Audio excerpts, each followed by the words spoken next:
I'm telling this story now because it stayed with me longer than most investigations. Not because of what we captured on camera, but because of what people couldn't remember.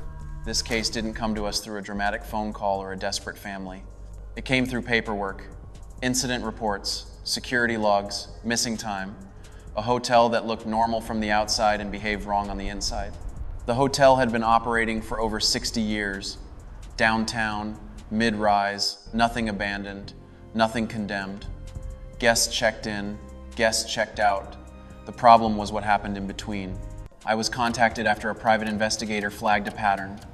Guests were being charged for services they swore they never used. Room service, elevator access, keycard logs. The same complaint kept repeating. People insisted they had never visited the 5th floor. The 5th floor was closed. It had been officially shut down for renovations that never happened. No rooms listed, no bookings allowed, no staff assigned. Yet the security footage told a different story. Guests were going there and forgetting. The first time I reviewed the footage, I thought it was a glitch. A woman exiting the elevator on the 5th floor, calm, alert. She walked down the hallway, looked at room numbers, entered a door. 3 hours later, she exited. Same posture, same calm. She returned to the elevator and went back to her room.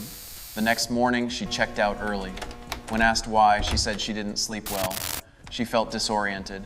She said the walls felt close. When asked about the 5th floor, she laughed and said she never left her room. The footage proved otherwise. That wasn't the only case. Dozens of guests, different ages, different backgrounds, same behavior, same missing time, same denial. They weren't confused when asked. They weren't defensive. They were certain. They had no memory of ever being there. I arrived at the hotel late in the evening. The lobby was quiet. Too quiet for a building that size. Sound felt muted, like the air was padded. Even my footsteps didn't echo the way they should have. The manager met me near the front desk. He didn't smile. He didn't offer small talk. He looked exhausted. Before we went anywhere, he said something that immediately raised red flags. "We don't talk about the 5th floor unless we have to." I asked him why. He paused. "Because the more you talk about it," he said, "the more it notices." I've heard a lot of explanations in my career. That one stuck. We went to the security office. I wanted to see raw footage, no edits, no summaries, just time-stamped reality. The 5th floor camera feed was active. That alone was strange. If a floor is closed, cameras are usually disabled or archived. This one ran continuously.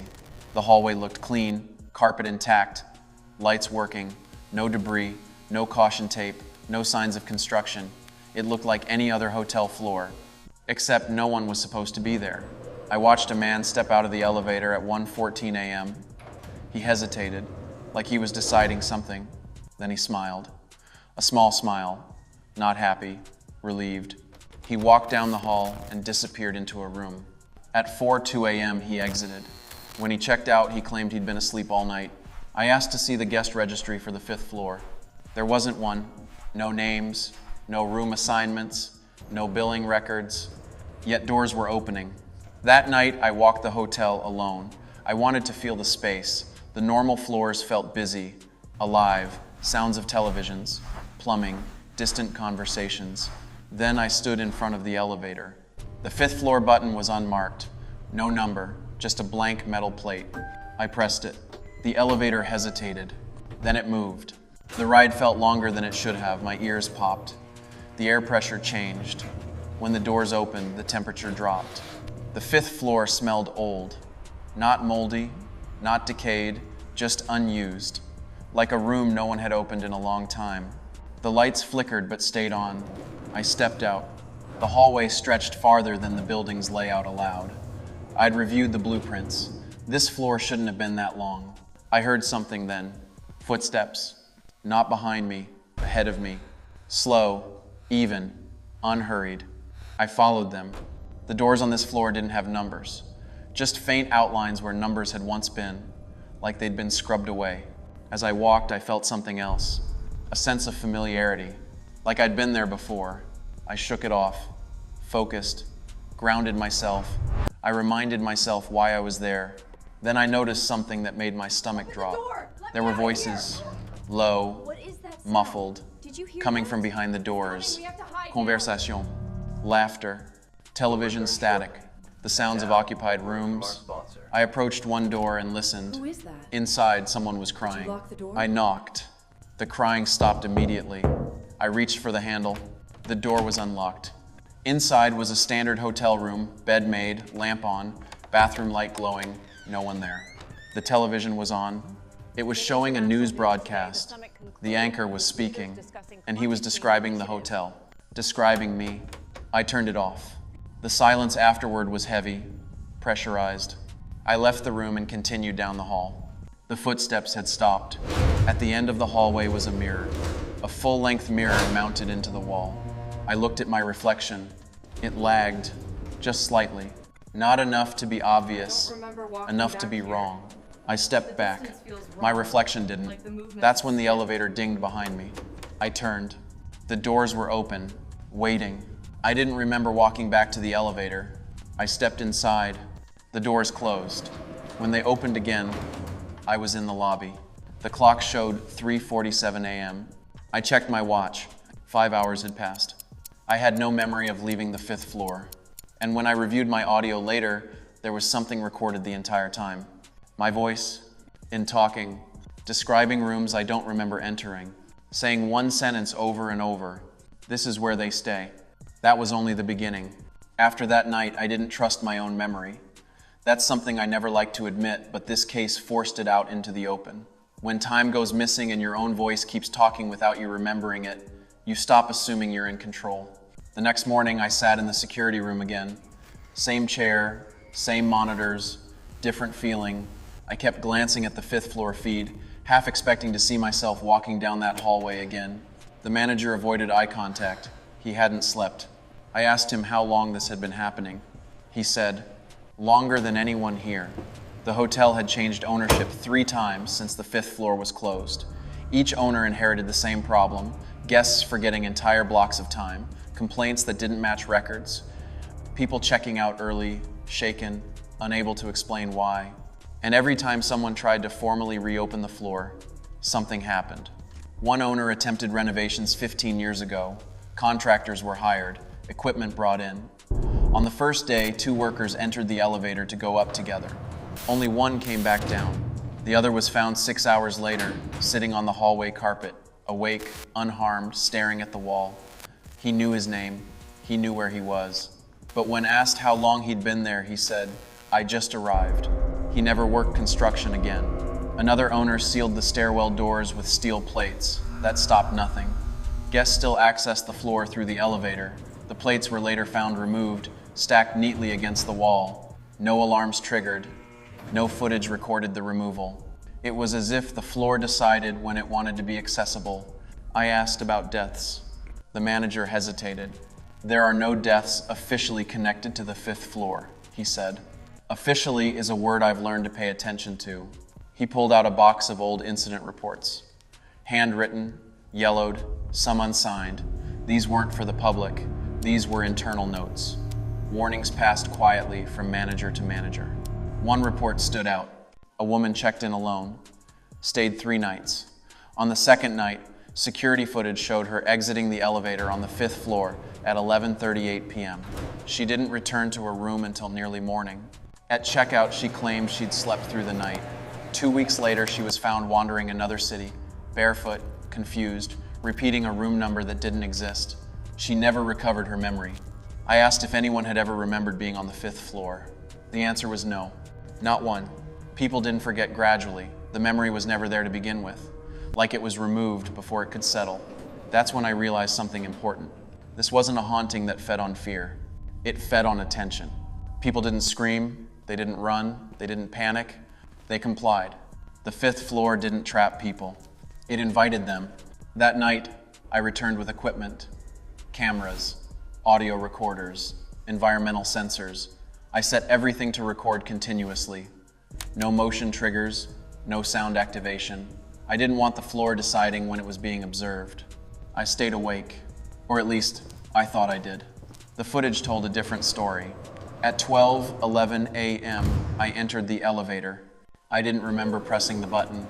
At 12:18 a.m., I exited on the 5th floor. I didn't remember arriving.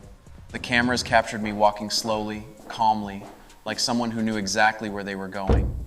I stopped in front of a door near the end of the hall. I placed my hand on it. I stood there for nearly 4 minutes without moving. Then I spoke. "I'm ready." That phrase chilled me when I heard it later. Not because of the words, but because of the tone. It wasn't curiosity. It wasn't fear. It was agreement. The door opened. The camera angle shifted as I stepped inside. What happened next lasted 3 hours. I remember none of it. When the footage resumed, I was back in the hallway, alone. I walked to the mirror at the end of the floor and stared into it. I raised my hand. My reflection didn't. I smiled. My reflection didn't. Then I leaned closer and whispered something I still can't fully make out. When I returned to the lobby, I acted normal. I spoke to staff. I drank water. I laughed. I went to sleep. The next morning, I felt hollow, not tired, not sick, reduced. When I reviewed the audio from inside that room, I finally understood why guests forgot. There was no chaos inside, no screaming, no violence, just voices, dozens of them, layered, calm, conversational. They were recounting moments, not memories, experiences, first nights, hotel stays, business trips, honeymoons, breakups, affairs, confessions. They were all speaking in the first person. None of them were asking for help. They were contributing. Every voice ended the same way.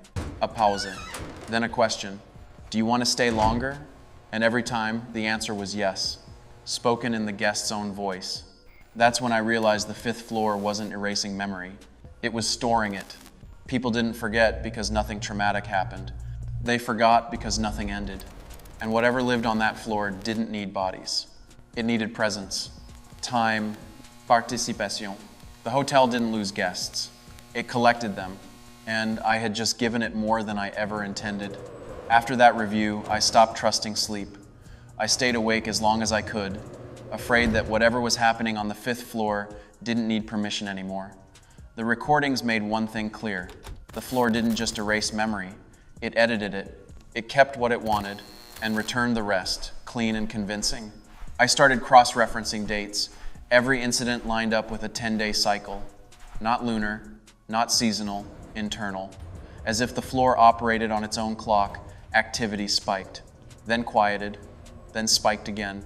During the quiet periods, guests didn't visit the fifth floor. During the active periods, the elevator chose them. I tested it. I rode the elevator repeatedly, pressed random buttons, tried to force it to stop on the fifth floor. Nothing happened. Then, without pressing anything, the elevator doors closed and moved. I didn't fight it. The doors opened on the fifth floor again. This time, the hallway was different. The carpet pattern had changed. The walls were a different color. The air smelled warmer, lived in. The lights were brighter. I realized then the floor wasn't static. It updated. Rooms that were empty before now held furniture, family photos, luggage, personal items that belonged to guests currently staying in the hotel. I recognized one suitcase. I had seen the man carrying it earlier that day. The floor wasn't copying the hotel. It was mirroring it. I heard a voice behind me. "Did you find what you needed?" I turned. A man stood in the hallway, mid-30s, business attire, no distortion, no shadow. He looked real. Too real. I asked him what room he was in. He smiled politely. "I'm still deciding," he said. I asked him how long he'd been on the floor. He checked an invisible watch. "Not long," he said. "I just arrived." I knew better than to argue. I asked him why he came. He frowned slightly. "I didn't come," he said. "I was invited." That word again. Invited. I asked him who invited him. He leaned closer and lowered his voice. "The floor," he said. "It remembers me." I stepped back. He continued. Calm, conversational. "It remembers everyone. That's why it feels familiar. That's why it's easier to stay." I asked him if he wanted to leave. He looked confused. "Why would I?" he asked. "I'm finally not missing anything." That sentence hit harder than any threat. I walked past him and reached the mirror again. This time, my reflection didn't lag. It smiled before I did. I felt a pressure in my head, not pain, compression, like thoughts being organized against my will. Images flashed, people entering rooms, sitting, talking, agreeing, not dying, choosing. I backed away from the mirror and spoke out loud. I don't belong here. The hallway lights dimmed slightly. The man's expression changed. Not angry, disappointed. Everyone belongs somewhere, he said. This place just helps you decide. The elevator dinged. The doors were open again. I didn't remember walking toward them, but suddenly I was inside. When the doors closed, I heard voices coming through the walls of the elevator. Familiar ones, guests, staff, and my own. All floors, my voice said. All times. When the doors opened, I was back on the ground floor. The manager was waiting for me. He asked if I remembered what happened upstairs. I lied. He nodded, like he expected it. He told me something he'd never written down. Guests who stayed longer than 4 hours on the 5th floor didn't just forget visiting it. They started forgetting other things. Birthdays, faces, relationships. Not all at once. Selectively, only what the floor didn't need. They became quieter, more compliant, easier to guide. Some of them moved back into the hotel permanently. Extended stays, no explanation. They sat in the lobby for hours, watching the elevator, waiting to be invited again. That night, the activity peaked. Multiple guests accessed the 5th floor within minutes of each other. Families, couples, solo travelers. The hallway filled. The voices layered. The cameras captured something new. Doors opening without anyone touching them. Rooms expanding, hallways bending, and then something else. At the very end of the corridor, where the mirror used to be, a door appeared. No handle, no frame, just a darker rectangle in the wall. Everyone who passed it slowed down. Some turned away, others stopped. One man stood in front of it for nearly an hour. Then he spoke. I'm ready to stop checking out. The door opened. The camera feed cut to static. Every monitor in the security room went black. When the feeds returned, the 5th floor was empty. No guests, no movement, no sounds. The door at the end of the hallway was gone. The mirror was back. Normal, inactive. The manager told me this always happened after a surge. The floor fed, then it slept. I asked him what happened to the people who entered that door. He shook his head. They don't leave, he said, but they don't disappear either. I asked what he meant. He pointed to the monitor. The hallway camera flickered. For just a second, I saw faces in the walls, watching, listening, waiting, and then the feed stabilized. That was when I understood. The 5th floor wasn't the anomaly. It was the interface, and whatever lived beyond it was patient enough to let people come to it willingly. The hotel didn't forget its guests. It archived them, and it was still collecting. I stayed one more night after that surge, not because I wanted to, but because leaving felt premature, like walking away mid-conversation. The hotel was quiet again, too quiet, the kind of quiet that isn't peace, but digestion. Whatever the 5th floor needed, it had taken. I didn't go back up, I didn't press the button, I didn't even look at the elevator longer than necessary. I stayed in the lobby, reviewing footage, listening to recordings, grounding myself in repetition so my thoughts wouldn't drift.